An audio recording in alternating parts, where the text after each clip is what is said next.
പ്രിയപ്പെട്ട സുഹൃത്തുക്കളെ, ഞാൻ ബദറുദ്ദീൻ പഴന്തോട്ടം. ഇന്ന് നമ്മളൊരു ചെറിയ വീഡിയോ ആയിട്ട് വന്നിരിക്കുന്നത് എന്ന് വെച്ചാൽ, ഇന്ന് ഞാനൊരു സ്റ്റാമ്പ് പേപ്പർ മേടിക്കാൻ പോയി. അപ്പോൾ നമ്മൾ പഴയ സമയങ്ങളിലൊക്കെ, പഴയ കാലത്ത് സ്റ്റാമ്പ് പേപ്പർ മേടിക്കാൻ പോകുമ്പോൾ ഉള്ള ഒരു കരുതലായിട്ട് മാത്രം ഇപ്പോൾ പോയാൽ പോരാ.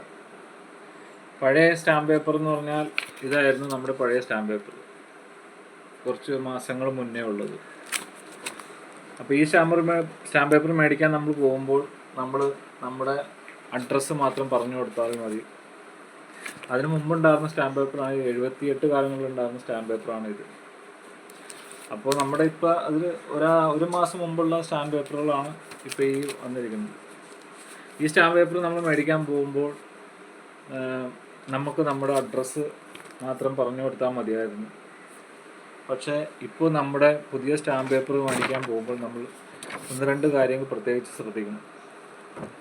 കാരണം നമുക്കിത് ഓൺലൈനിൽ നിന്ന് ഡൗൺലോഡ് ചെയ്യാനുള്ള ഒരു ഓപ്ഷൻ ആയിട്ടില്ല. ഞാൻ കുറേ ശ്രമിച്ചു നോക്കിയാണ്, പക്ഷേ നടന്നിട്ടില്ല.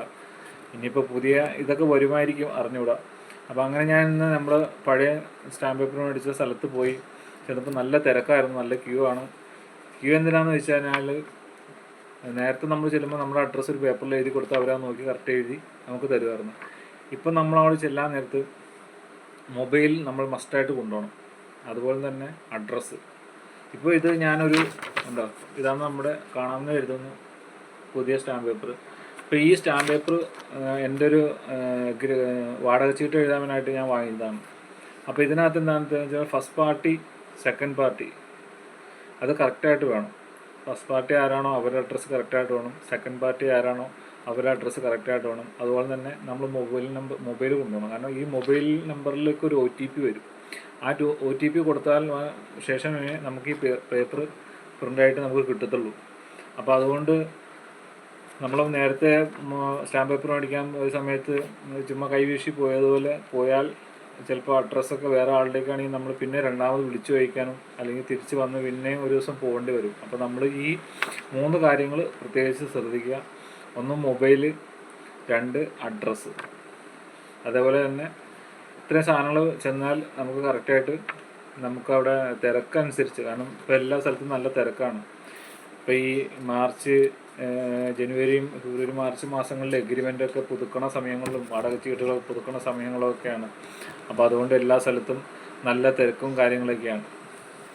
അപ്പോൾ അതുകൊണ്ട് അതനുസരിച്ച് നമ്മൾ പോകുമ്പോൾ ഈ 3 കാര്യങ്ങൾ, അഡ്രസ്സ്, ഫോണ് മസ്റ്റായിട്ട് കൊണ്ടുപോവുക. പിന്നെ നമ്മൾ ഇതിനകത്ത് കറക്റ്റ് പറഞ്ഞാണ് നമ്മൾ ഫസ്റ്റ് പാർട്ടി ആരാണോ സെക്കൻഡ് പാർട്ടി ആരാണോ എന്നൊക്കെ കറക്റ്റ് മനസ്സിലാക്കി നമ്മൾ പോവുക. ഇപ്പോൾ നമ്മളൊരാളെ ഏൽപ്പിച്ച്, ഇപ്പോൾ നമ്മൾ എവിടെയെങ്കിലും പോകുമ്പോൾ ഒരാൾ പറയുന്നത് മുദ്രപത്രം, പഴയതുപോലെ ഒരു മുദ്രപത്രം മേടിച്ചുകൊണ്ട് എൻ്റെ അഡ്രസ്സിൽ എന്നൊക്കെ പറഞ്ഞു കഴിഞ്ഞാൽ നമുക്കതിപ്പോൾ നടക്കില്ല. കാരണം നമ്മളത് കറക്റ്റായിട്ട് ചോദിച്ച് മനസ്സിലാക്കണം. കാരണം നമ്മളങ്ങനെ അവിടെ ചെന്ന് കഴിഞ്ഞിട്ട് ഇങ്ങനെ ഒരു സംഭവങ്ങൾ, ഇപ്പോൾ സെക്കൻഡ് പാർട്ടി ആരാണ് ഫസ്റ്റ് പാർട്ടി ആരാണെന്നൊക്കെ ചോദിച്ചാൽ നമുക്ക് മനസ്സിലാവില്ല. അപ്പോൾ അതുകൊണ്ട് അത് കറക്റ്റാക്കി നമ്മൾ മനസ്സിലാക്കി പോകണം. മൊബൈൽ ഇപ്പോൾ ആരുടെ ആയാലും കുഴപ്പമില്ല എന്ന് അവിടെ പറഞ്ഞു. അങ്ങനെ മൊബൈൽ നമ്പർ കൊടുത്തു, OTP വന്നു, എനിക്ക് പേപ്പർ കിട്ടി. അതാണ് ഇങ്ങനെ പേപ്പർ. അപ്പോൾ അതുകൊണ്ട് എല്ലാവരും ഇത് ശ്രദ്ധിച്ച് പോവുക. അപ്പോൾ ഇതാണ് ഇങ്ങനൊരു വീഡിയോ ചെയ്യേണ്ടത് വന്നു. അങ്ങനെ പേപ്പർ കിട്ടിയതുകൊണ്ട് നിങ്ങൾക്കത് മനസ്സിലാവാൻ വേണ്ടിയിട്ടാണ്. എല്ലാവരും ഇപ്പോൾ കുറേ പേർക്കൊക്കെ അറിയായിരിക്കും, എന്നാലും അറിയാത്തവർക്ക് വേണ്ടിയിട്ടാണ്. അപ്പോൾ എല്ലാവരും ഈ വീഡിയോ ഇഷ്ടപ്പെടുന്നു കരുതുന്നു.